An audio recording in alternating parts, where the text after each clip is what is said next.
Yesu, Omwana, Yesu,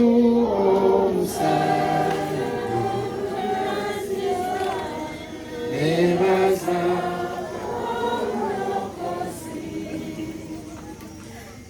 Nakusaba Eddi weetulire nayo.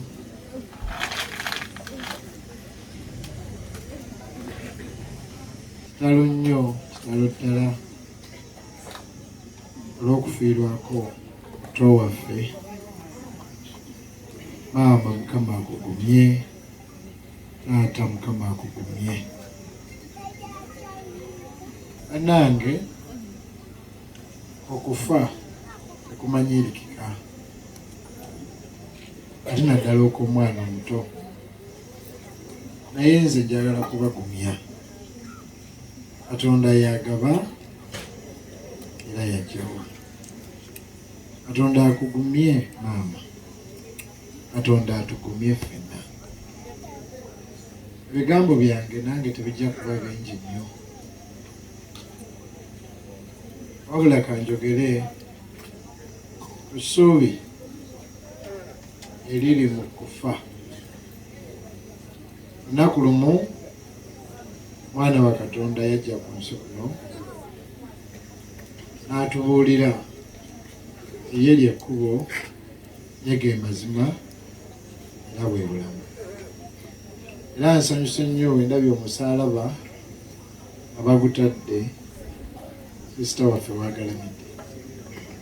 Oba omusaalaba ogwo waliwo eyagufiirako, erinnya lye Yesu Kristo. Yayogera bw'ati nti newankubadde ng'afudde, newankubadde ng'ofudde, ofiira mu ye olibeera mulamu.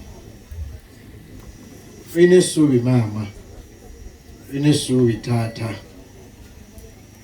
Omwana waffe tuliddamu ne tumulaba nate nsi endala.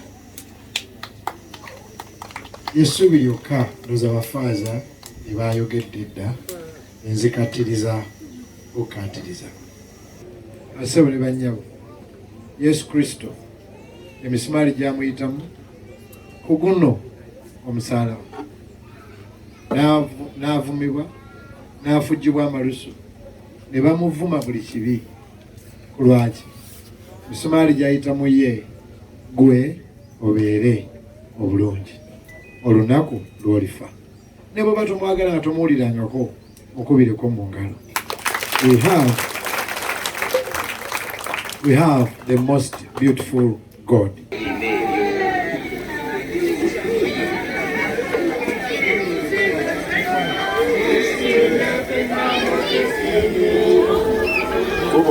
Mukama waffe Yesu, tuli mulamu.